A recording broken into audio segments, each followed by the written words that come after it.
Bonjour, bienvenue dans cette première vidéo où nous vous donnerons quelques astuces pour trouver de la documentation fiable et de qualité dont vous pourriez avoir besoin dans votre exercice quotidien de kinésithérapeute. Dans cette vidéo, nous prenons bien sûr en compte le fait que le temps d'une ou d'un kiné pour se renseigner sur les données scientifiques est limité.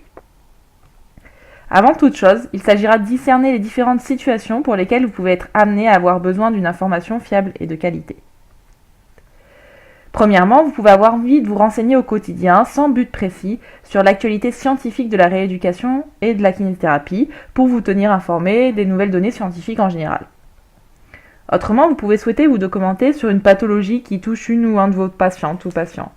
Vous pouvez vous demander alors quelle est l'évolution naturelle de cette pathologie, c'est-à-dire comment est-ce qu'elle évolue dans le temps, sans qu'il y ait un quelconque autre traitement, quelle est la prise en charge médicale et paramédicale recommandée, quels sont les facteurs de risque à son origine, etc., etc.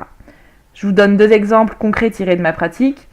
On peut recevoir par exemple régulièrement au cabinet des jeunes de 30 ans qui ont eu une rupture du ligament croisé antérieur suite à une chute à ski et qui n'ont pas été encore opérés. Ils peuvent alors, ou elles peuvent nous demander conseil concernant le fait de recourir ou non à la chirurgie, et le fait de suivre ou non de la rééducation pour pallier à leurs problèmes. Et donc, en regardant la littérature, on va pouvoir mieux les renseigner sur ces aspects-là. Un autre exemple, si vous recevez souvent dans votre centre des patients qui souffrent de lombalgie aiguë ou chronique, on peut pouvoir souhaiter les renseigner sur l'évolution naturelle de la lombalgie, c'est-à-dire comment ces symptômes, ils évoluent, ils fluctuent dans le temps, indépendamment de toute prise en charge kiné ou non, afin de pouvoir rassurer nos patients. La dernière situation dans laquelle on peut avoir besoin de la littérature scientifique est celle où on cherche l'efficacité ou la pertinence d'un outil de rééducation, d'une méthode ou d'une technique. Pour par exemple un dispositif médical ou paramédical, une méthode, quelle est son efficacité sur la douleur, sur le gain de force, sur le gain fonctionnel, sur la qualité de vie, etc. Pour un questionnaire ou une étude mesure, quelle est sa validité et sa fiabilité, pour mesurer par exemple la sensibilité ou l'équilibre. À nouveau, deux exemples concrets pour illustrer cela. Je prends souvent en charge des patients amputés du membre inférieur. Je me suis donc questionnée sur l'efficacité de la thérapie miroir sur les douleurs du membre fantôme ou sur les douleurs neuropathiques et j'ai fait des recherches dans la littérature pour cela. Autre exemple, concernant la prise en charge de mes patients chuteuses et chuteurs à l'année, je me suis demandé quels outils pratiques et fiables existaient pour suivre l'évolution de leur équilibre avant la prise en charge kiné, pour évaluer sa pertinence et en référer à eux et à elles ou aux médecins qui les suivent.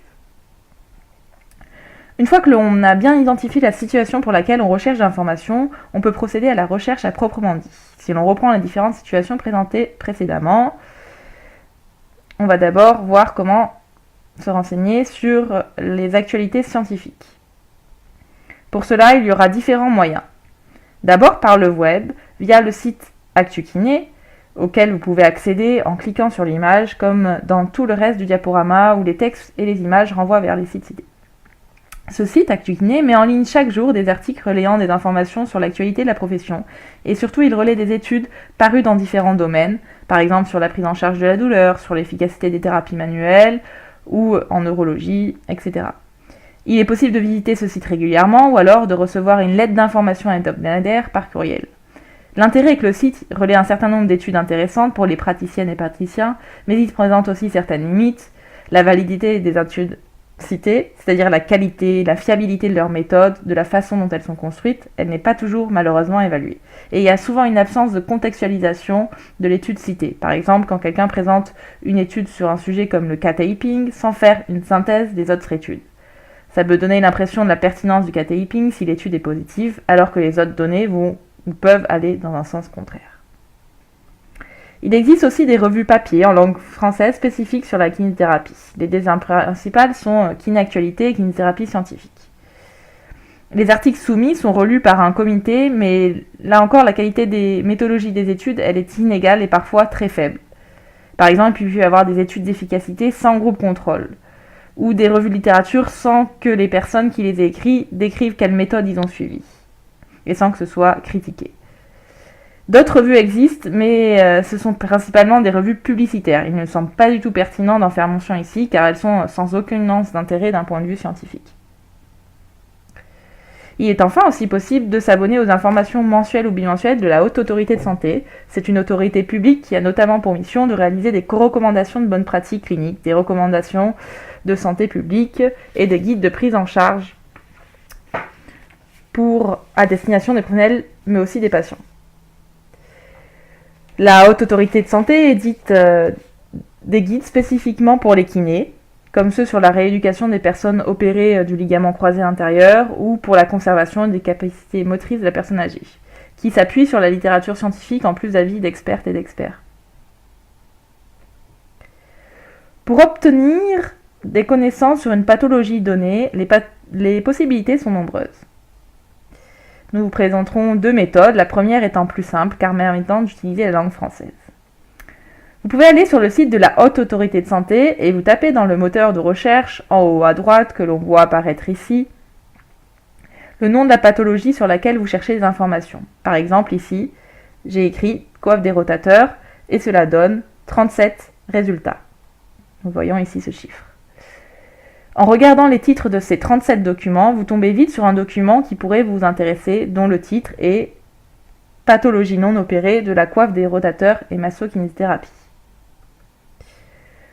Vous pouvez aussi utiliser la barre de recherche du site web de la revue Prescrire, également en haut à droite. La revue Prescrire est éditée par l'association Mieux Prescrire. C'est une association et une revue, la seule en langue française, totalement indépendante des entreprises et industries de santé. Les entreprises commercialisant des produits pharmaceutiques, des dispositifs médicaux, etc., mais aussi indépendante de l'État. Ici, par exemple, j'ai tapé Parkinson et en restreignant ma recherche, en cochant des cases aux fiches d'information et aux articles du site, ce qui me permet d'avoir plus de chances d'avoir des documents en accès libre et pour un public plus large que médical, j'ai 23 résultats. Comme par exemple des articles sur les troubles moteurs ou sur la maladie au jour le jour. Passons rapidement sur les avantages et les inconvénients de ce type d'acquisition d'informations. Pour le site de la Haute Autorité de Santé, les avantages de sa méthode sont que vous utilisez la langue française, que vous pouvez dégrossir rapidement le sujet, en avoir un bon aperçu, avec tout de même des informations s'appuyant sur la littérature et des informations spécifiques sur la kinésithérapie. Quant aux recherches sur le site Prescrire, les avantages seront la qualité scientifique et la non-influence industrielle et étatique des informations obtenues. Les inconvénients du site de la Haute Autorité de Santé seront la qualité scientifique des documents, qui n'est malheureusement pas toujours au rendez-vous, et que vous ne trouverez des infos que sur les pathologies les plus fréquentes. Ce ne sera pas exhaustif. Pour Prescrire, le principal inconvénient que vous rencontrerez est que les articles sont en accès restreint et payant pour les non-abonnés, ce qui est le seul moyen de conserver son indépendance pour la revue. Mais la revue, elle est disponible dans les bibliothèques universitaires médicales et les bibliothèques des CH et des CHU. Et autre inconvénient, la revue n'est pas exhaustive en ce qui concerne les données en rééducation. Elle se concentre surtout sur les médicaments.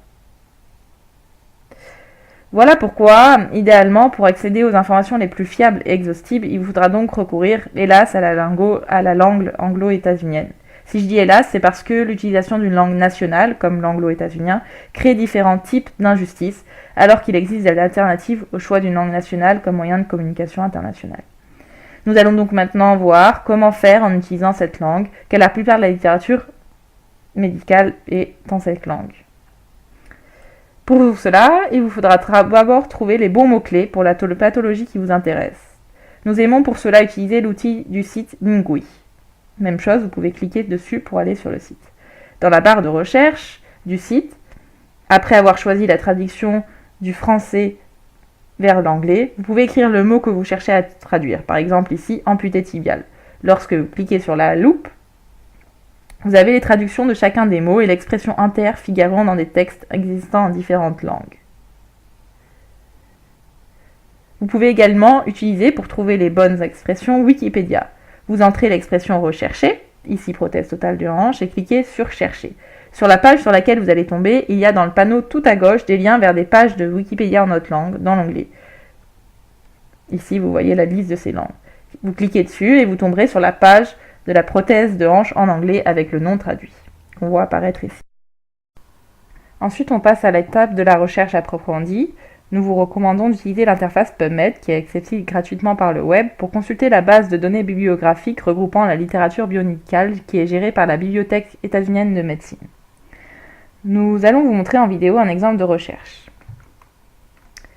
Admettons que nous cherchons des renseignements sur l'évolution naturelle de la rupture de coiffe des rotateurs.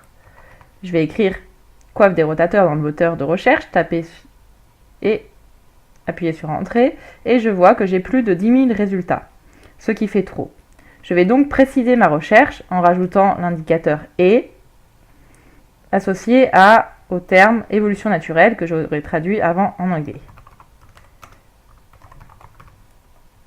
J'appuie de nouveau sur Recherche et je vois que je n'ai plus que 77 résultats, ce qui est encore beaucoup. Je vais donc aller dans la colonne de gauche et cliquer sur Revue, ce qui va me présenter uniquement les synthèses d'études sur le sujet. Je parcours rapidement les titres des résultats et je vois que le premier résultat, qui correspond à une étude de 2015, a l'air de répondre à ma problématique. Je clique donc dessus, j'ai accès à son résumé. Si je parcours et lis la partie résultats et conclusions, je vais alors apprendre que les personnes qui ont été victimes d'une rupture de coiffe, elles récupèrent en général spontanément leur capacité fonctionnelle, sans qu'elles aient besoin d'avoir recours à la chirurgie. Qu'elles aient ou non d'ailleurs un programme de rééducation, mais sur cet aspect, le résumé n'est pas suffisant et si je veux avoir plus d'informations sur l'évolution naturelle avec ou sans rééducation, je devrais m'en référer à la publication en son entier. Nous allons voir comment trouver l'information pour un outil de rééducation. Pour cela, on passera directement par l'étape en langue anglo-étatinienne. Il vous faudra donc d'abord trouver comme précédemment les bons mots-clés par Lingui ou Wikipédia. Les termes cherchés peuvent être par exemple thérapie manuelle, test d'équilibre statique et dynamique, levée de tension, test de l'horloge, etc. Admettons que nous cherchons des informations sur le TENS, cet appareil d'électrostimulation à visée antalgique. On voit alors qu'il se dit comme en français en faisant les recherches sur Lingui ou Wikipédia. On va ensuite passer à l'étape de la recherche documentaire. On va de nouveau utiliser PubMed. On voit qu'en rentrant TENS dans le moteur de recherche, il y a beaucoup trop de résultats, plus de 18 000. On va donc rechercher des choses plus précises. Je cherche à connaître son efficacité sur les douleurs du membre fondum. Je vais donc le préciser avec des mots-clés appropriés. Le connecteur AND signifie que je cherche à ce qu'il y ait dans le descriptif ou le titre de l'étude à la fois les mots TENS et les mots, ici, douleur du membre fantôme. Et je n'ai plus que 47 résultats. Je vais alors sélectionner dans la colonne de gauche le type d'article et revues, c'est-à-dire les synthèses d'études. Je n'ai alors plus que 9 résultats. En regardant ces résultats, j'identifie tout de suite une synthèse de la littérature récente et pertinente par rapport à ma recherche, dont on voit ici le résumé de la conclusion, et qui m'apprend qu'il n'y a toujours pas de données de qualité suffisante concernant l'efficacité d'une TENS sur les douleurs du membre fantôme. Au lieu d'utiliser PubMed, il est aussi possible d'utiliser le moteur de la recherche de la Cochrane. La Cochrane est une organisation internationale indépendante des industries pharmaceutiques et de dispositifs médicaux qui réalise et édite des méta-analyses, c'est-à-dire des synthèses de la littérature scientifique de très bonne qualité. Ce sont les études de meilleure qualité que vous trouverez là. Mais du coup, toutes les techniques et les méthodes ne seront pas forcément répertoriées. Enfin, si vous cherchez plus spécifiquement un bilan, pour trouver aussi une version imprimable en français, vous pouvez taper dans un moteur de recherche classique le nom du test plus COFMER, ce que j'ai fait ici dans ce moteur de recherche. Ici, j'ai tapé le nom du test TUG, Time Up and Go. Vous tomberez sur le site du Collège des enseignantes et enseignants de médecine physique et de réadaptation qui a mis en ligne de nombreux tests, même si ce site n'est malheureusement plus trop mis à jour. Nous voilà arrivés bientôt à la fin de cette vidéo. Nous avons donné quelques pistes pour savoir où trouver de l'information scientifique en rééducation. Avec les éléments donnés, vous devriez pouvoir en trouver. Cependant, nous n'avons pas dans cette vidéo développé un point crucial, l'analyse de la qualité des documents trouvés. C'est pourtant fondamental, car même dans des revues scientifiques internationales, des études de faible qualité peuvent être publiées. Il faut donc à chaque fois s'interroger, au moins brièvement, sur la qualité des études, sur ce qu'on appelle leur validité interne, pour pouvoir utiliser leurs résultats en pratique, si l'on aspire à une pratique basée sur les preuves, dans l'intérêt de nos patientes et de nos patients. Nous développerons donc dans une prochaine vidéo justement le fait de questionner la validité interne d'une étude, de comment définir une bonne méthodologie d'une étude. Merci de votre attention.